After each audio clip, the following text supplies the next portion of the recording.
Bom, vamos falar agora dos codicilos. Detalhe: codicilo não necessita de testemunha. Vou logo de antemão avisando. Os codicilos está previsto no artigo 1881 a 1885. O caput do artigo 1881 fala o seguinte: toda pessoa capaz de testar poderá, mediante escrito particular seu, datado e assinado, fazer disposições especiais sobre o seu enterro, sobre esmolas de pouca monta a certas e determinadas pessoas ou indeterminadamente aos pobres de certo lugar, assim como legar móveis, roupas ou joias de pouco valor de seu uso pessoal. O codicilo é ato simplificado de disposição de última vontade, em que o outorgante, determina providências sobre o seu enterro, faz esmolas de pouca monta, lega bens de pequeno valor, nomeia ou substitui testamenteiro. No país, sua utilização é baixíssima, sendo a brasileira uma das únicas legislações que o contempla. Quanto à capacidade para outorgar codicilo, aplica-se o disposto nos artigos 1860 e 1861 do Código Civil, que tratam da capacidade testamentária. Nós já sabemos que acima de 16 anos, você tem capacidade testamentária ativa, Porque acima de 18 anos todo mundo já sabe que capacidade civil plena. Então, quer dizer, acima de 16 anos e abaixo de 18 anos, você tem capacidade testamentária ativa sem precisar da assistência do responsável legal ou dos seus pais para fazer o testamento. Você, acima de 16 anos, você pode fazer. Ok? Tá. Bom, deve o codicilo ser escrito por inteiro, ou seja, escrito por inteiro, hológrafo pelo próprio titular dos bens, ou seja, autógrafo, que deve datá-lo e assiná-lo. Pode ser escrito de forma manual ou mecânica, desde que inteiramente feito pelo autor. Não são necessárias testemunhas. Assim, somente pode fazer codicilo aquele que saiba e possa ler e escrever. Como o conteúdo do codicilo é limitado, não se pode, pelo codicilo, instituir, deserdar herdeiros ou deserdar herdeiros. Instituir herdeiros ou deserdar herdeiros, nem fazer disposições patrimoniais de valor considerável. Por isso que ele é de bens patrimoniais disponíveis de pouca monta, de pouco valor. Mas também é possível constar de codicilo disposições não patrimoniais, igual ao testamento, como o reconhecimento de filhos e a nomeação ou substituição de testamenteiro. Como na lei não há fixação sobre o que deve ser entendido por bens de pouca monta, a jurisprudência tem entendido que gira em torno de 10% do patrimônio total do autor do codicilo. Caso as disposições do codicilo não sejam de pouca monta, tem-se admitido que se promova a redução das disposições, buscando garantir a existência, a validade e a eficácia das disposições de última vontade, remetendo-se o valor excedente à sucessão legítima, aos herdeiros legítimos, ou seja, a parte legítima é a parte indisponível, ok? O que exceder, o que sobejar do codicilo, o excesso vai para onde? Vai lá para a parte legítima e será dividido entre os herdeiros legítimos. O artigo 1882 Os atos a que se refere o artigo antecedente, 1881, né? Toda pessoa capaz de testar poderá, mediante escrito particular seu, datado e assinado, fazer disposições especiais sobre o seu enterro, sobre esmolas de pouca monta a certas e determinadas pessoas, ou indeterminadamente aos pobres de certo lugar, assim como legar móveis, roupas ou joias de pouco valor, de seu uso pessoal. Bom, o dispositivo... Ah, tá. Bom, salvo o direito de terceiro, valerão como codicilos deste ou não testamento o autor. Então vamos repetir aqui. Artigo 1882. Os atos a que se refere o artigo antecedente, que eu acabei de ler aqui, toda pessoa capaz, salvo o direito de terceiro, valerão como codicilo deste ou não testamento o autor. Agora vamos traduzir.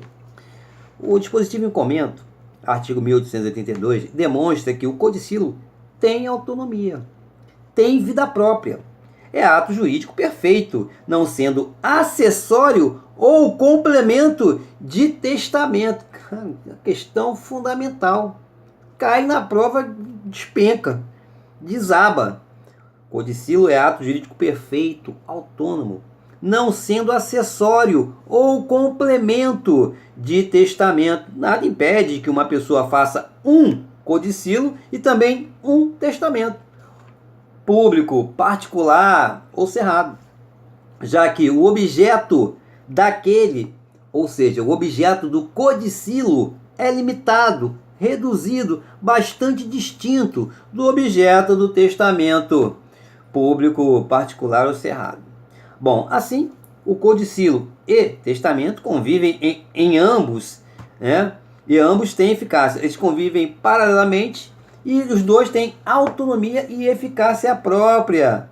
Não tem essa ideia do codicilo ser um apêndice, ser um acessório do testamento. Ok? Ok. Havendo dois instrumentos de última vontade, um codicilo e um testamento, a verificação que deve ser feita é se foi intenção do titular dos bens a eficácia de ambos, testamento ou codicilo. Testamento podendo ser particular, público ou testamento cerrado. Ok? Tá. Então vamos lá. Havendo dois instrumentos de última vontade, um codicilo e um testamento, a verificação que deve ser feita é se foi intenção do testador, ou seja, do titular dos bens, a eficácia de ambos após a sua morte. Sendo positiva a verificação da eficácia dos dois após a sua morte, testamento, codicilo, ambos os instrumentos devem ser executados. Havendo testamento e codicilo, a sucessão será testamentária. Caso haja apenas codicilo, a sucessão se dará ab intestato. Essa palavra, né, ab intestato quer dizer o seguinte: sem testamento.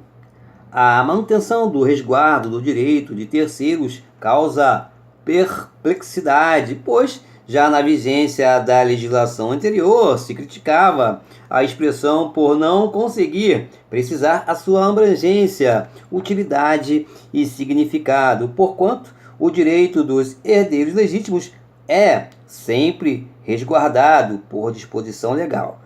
A parte dos herdeiros legítimos é aquela parte indisponível, né? O dos herdeiros testamentários provém unicamente da vontade do testador, e os credores e interessados possuem os meios próprios para fazer valer seus direitos, sendo, portanto, desnecessária a ressalva contida na disposição do artigo 1882. Artigo 1883, pelo modo estabelecido no artigo 1881, toda pessoa capaz de testar poderá, mediante escrito particular seu, datado e assinado, fazer disposições especiais, enfim, poder-se-ão nomear ou substituir testamenteiros. O dispositivo poderia estar inserido no corpo do artigo 1881, que trata do conteúdo do codicilo, sem que precisasse constar a possibilidade de nomeação ou substituição de testamenteiro em norma isolada. A utilidade da regra legal se verifica quando o testador não nomeou em testamento o testamenteiro ou nas hipóteses em que, já tendo feito a nomeação, decide alterá-la, modificá-la, não precisando realizar um novo testamento unicamente para esse fim, já que pode fazer uma nova nomeação por meio do codicilo. Importante, tá? Ele fez o testamento e nomeou um testamenteiro, né? Mas ele também resolveu, né, fazer um codicilo para dar para os pobres suas roupas, enfim. Tal. Aí ele, vou colocar aqui no codicilo um novo testamenteiro. Ou seja, ele não precisa modificar o testamento que ele fez, que tem uma maior abrangência, né? Ele faz no codicilo. Claro que pela data, né, ele vai ver. A data do testamento foi X. A do codicilo X mais 1. Ou seja, a do codicilo é mais nova, então vale essa. Aqui no testamento está um testamenteiro. Mas o codicilo é mais recente, onde ele faz doações, onde ele faz através do codicilo dá para os pobres joias, roupas de pouco valor, tá? De uso pessoal, ferramenta, enfim, o que ele quiser fazer, ele já aproveita pelo codicilo para colocar um novo, substituir o testamenteiro. Ok. Beleza? Bom, artigo... Artigo 1884. Os atos previstos nos artigos antecedentes revogam-se por atos iguais e consideram-se revogados se, havendo testamento posterior de qualquer natureza, este os não confirmar ou modificar. Vamos traduzir isso. A revogação do codicilo pode se dar por outro codicilo ou por testamento posterior, superveniente, mais recente, um novo. Mas a gente já sabe que um novo testamento revoga ou modifica o anterior. O codicilo também. Mas nem sempre o codicilo posterior revoga o anterior, já que dois instrumentos podem integrar-se contendo disposições diferentes e assim conviverem simultaneamente com autonomia. Ele está falando do codicilo e do testamento. O novo codicilo somente revogará o codicilo anterior, se contiver cláusula expressa nesse sentido, ou se as disposições do segundo forem incompatíveis com as do primeiro, situação em que o último codicilo deve prevalecer por representar a derradeira, a mais última manifestação de vontade do seu autor. Codicilos não revogam testamentos, em hipótese alguma, já que testamento apenas se revoga por outro testamento. Mas, por outro lado, quando se trata de testamento posterior a codicilo, para que o codicilo tenha validade, é preciso que no testamento ele seja mencionado através de confirmação ou modificação do codicilo. Assim, se o testamento posterior não mencionar o codicilo, confirmando as suas disposições ou modificando-as, entende-se que o codicilo está revogado. Repetindo, se o testamento posterior não mencionar o codicilo, confirmando as suas disposições ou modificando suas disposições, entende-se que o codicilo está revogado.